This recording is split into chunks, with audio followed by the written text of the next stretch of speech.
প্রিয় সনাতন ধর্মী ভাই ও বোনেরা, সকলকে আমার আদাব, নমস্কার এবং সালাম। আমরা আজকে এখানে যে মহান অবতার ভগবানের জন্ম অনুষ্ঠান পালন করবার জন্য উপস্থিত হয়েছি।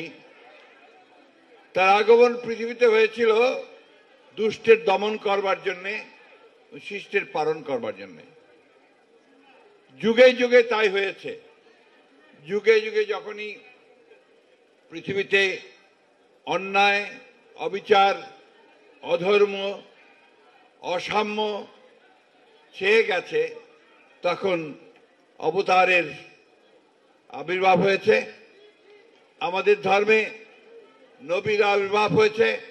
তারা মানব জাতিকে সঠিক পথে চলার পথ দেখিয়েছেন, আহ্বান জানিয়েছেন এবং সকলকে ভালো পথে নিয়ে যাওয়ার চেষ্টা করেছেন। প্রিয় বন্ধুগণ, বন্ধু বলছি এই জন্যে যে আমি বিশ্বাস করি আমরা যারা বাংলাদেশে বাস করি, কি হিন্দু, কি মুসলমান, কি বৌদ্ধ, কি খ্রিস্টান, কি বিএনপি, কি শিবির, কি আওয়ামী লীগ, আমরা সবাই বন্ধু, এই দেশের নাগরিক। সেই নাগরিক হিসেবেই আমরা সকলের একেবারে বন্ধু। কিন্তু দুঃখজনক হলো সত্য যে বিগত 15 বছর যারা আমাদেরকে ভুল বুঝিয়ে, আমাদের ভোট নিয়ে আমাদেরকে শাসন করেছেন, তারা এই 15 বছর আমাদেরকে বন্ধু হিসেবে মনে করেননি, মনে করেছেন প্রজা হিসেবে। আমাদের উপর অত্যাচার করেছেন, নির্যাতন করেছেন, নিপীড়ন করেছেন এবং আমাদের সমস্ত দেশের সম্পদকে লুণ্ঠন করে বিদেশে পাঠিয়ে দিয়েছেন। আমি কয়েকদিন আগে চিকিৎসার জন্য ব্যাংককে গিয়েছিলাম। ব্যাংকক গিয়ে আমি আমার বন্ধুদের কাছে শুনলাম যে ওখানে এখন ব্যাংককে সবচেয়ে যেগুলো আপনার অভিজাত এলাকা, সেই অভিজাত এলাকাগুলোতে বাড়ি ভাড়ার ধুম পড়ে গেছে। সেই বাড়িগুলো ভাড়া করছেন সমস্ত আওয়ামী লীগের বিতাড়িত নেতৃবৃন্দ এবং তারা একটা যে গাড়ি কিনছেন, সেই গাড়িগুলো কোনোটাই আপনার 2 কোটি 3 কোটি টাকার কমে নয়। এটা কোত্থেকে গেল? এই দেশের সম্পদকে তারা পাচার করেছেন।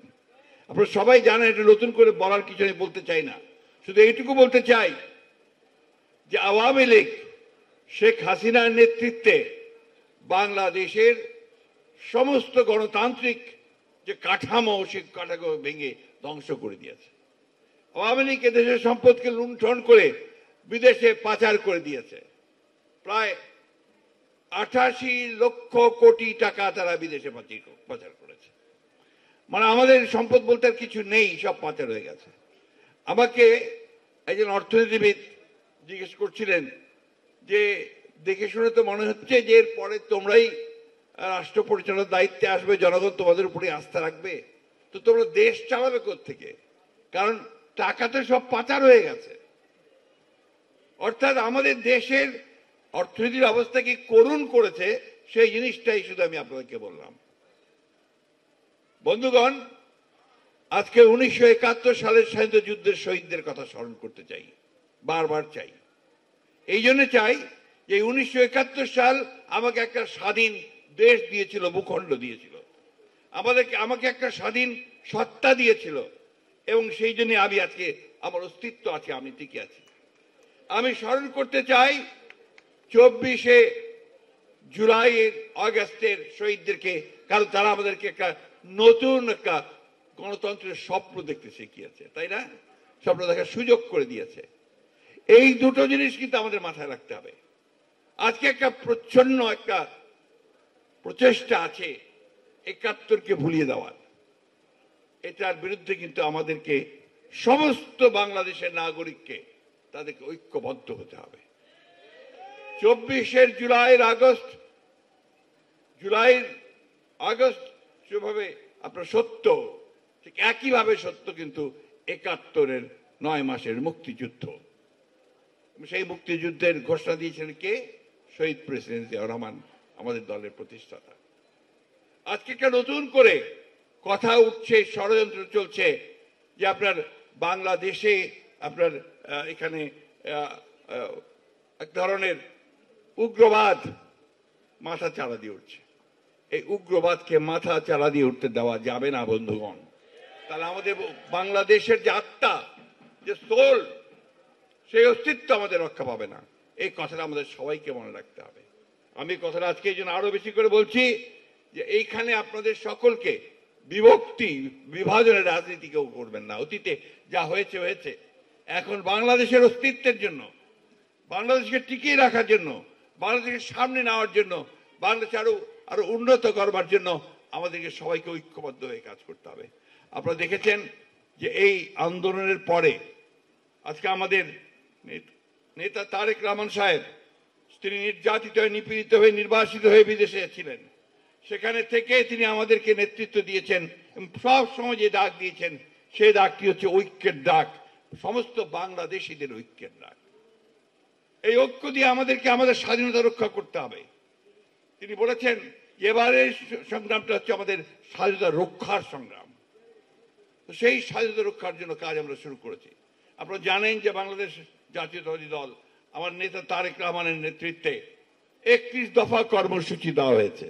এই কথাটা কিন্তু আমরা বারবার বলছি এই জন্যে যে অনেকে বলে আমরা নাকি সংস্কার চাই না, আমাদের প্রতিপক্ষরা বলার চেষ্টা করে। অথচ এই সংস্কারের বিষয়টা, এই যে কনসেপ্ট, এটা প্রথম কিন্তু 2016 সালে দেশনেত্রী বেগম খালেদা জিয়া ভিশন 2030-তে নিয়ে এসেছিলেন এবং সেখানেই তিনি রাষ্ট্র কাঠামো পরিবর্তনের কথা বলেছিলেন। তারপরে আমরা সমস্ত অন্যান্য দলগুলোর সঙ্গে আলোচনা করে আমাদের নেতা জনাব তারেক রহমান সাহেব, তার নেতৃত্বে, তার নির্দেশে আমরা 31 দফা কর্মসূচি জাতির সামনে উত্থাপন করেছি এবং সেই 31 দফা নিয়ে আমরা গ্রামে গঞ্জে তার নির্দেশে ছুটে গিয়েছি। আজকে যদি এই জন্মাষ্টমীকে স্মরণ করা সার্থক হবে তখনই যে সত্যিকার অর্থেই বাংলাদেশে আমরা একটা আইনের শাসন প্রতিষ্ঠা করতে পারি, যদি আমরা গণতন্ত্র প্রতিষ্ঠা করতে পারি, যদি আমরা মানুষের অধিকারগুলোকে পছন্দ করতে পারি, ন্যায় বিচার, সাম্য এবং সকলের প্রতি সুবিচার যদি আমরা প্রতিষ্ঠা করতে পারি, এটাই হচ্ছে আমাদের সবচেয়ে বড় কাজ হবে ভবিষ্যতে।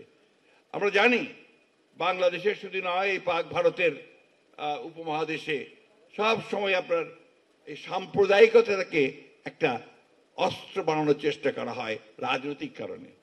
সেখান থেকে উঠে আসতে হবে আমাদেরকে সেখান থেকে সকলকে উঠে এসে সকল সম্প্রদায়কে এক করে আমার এই দেশ ও মাতৃকাকে আমাকে ভালোবাসতে হবে, তাকে নিয়েই আমাকে সামনের দিকে এগিয়ে যেতে হবে। বন্ধুগণ, সবসময় মনে রাখতে হবে এই দেশটা আমার।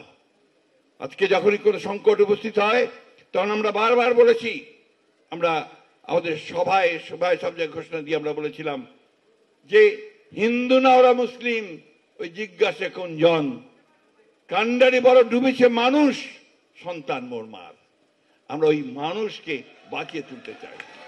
আজকে সেই জন্যই হিন্দু, মুসলমান, বৌদ্ধ, খ্রিস্টান সকলকে নিয়ে একসাথে আমাদেরকে তারেক রহমানের নেতৃত্বে একটি এমন বাংলাদেশ গড়ে তুলতে হবে যে বাংলাদেশ অর্থে সম্মতে সমৃদ্ধ হবে, যে বাংলাদেশ এখানে হিন্দু, মুসলমান, বৌদ্ধ, খ্রিস্টানের মধ্যে কোনো ভেদাভেদ থাকবে না, যে বাংলাদেশে আমরা সত্যের প্রতিষ্ঠা, ন্যায় বিচার প্রতিষ্ঠা এবং মানবিক মূল্যবোধগুলোকে প্রাধান্য দিতে পারবো।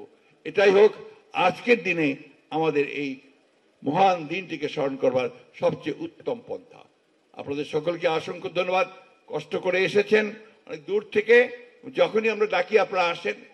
সেই আমাদের দেশের বেগম খালেদা জিয়া থেকে শুরু হয়েছে, তখন থেকে তিনি জন্মাষ্টমীতে আপনাদের সবাইকে ডাকেন। আমাদের নেতা তারেক রহমান সাহেব সেই একইভাবে ডাকছেন, আপনাদের সাথে কথা বলছেন, মত বিনিময় করছেন। আসুন আজকে আমরা তার বক্তব্যগুলো শুনি এবং সেই বক্তব্য শুনলেই আপনারা বুঝতে পারবেন যে কতটা অসাম্প্রদায়িক চিন্তা ভাবনার মধ্য দিয়ে এই বিএনপি গঠিত হয়েছে। বিএনপির একমাত্র লক্ষ্য হচ্ছে একটাই, সেটা হচ্ছে যে রেইনবো নেশন প্রতিষ্ঠা করা, অসাম্প্রদায়িক বাংলাদেশ তৈরি করা। আমরা কোনো সাম্প্রদায়িকতায় বিশ্বাস করি না। আমাদের কাছে সবার আগে বাংলাদেশ, সবার আগে বাংলাদেশ, সবার আগে। ধন্যবাদ সকলকে। ধন্যবাদ।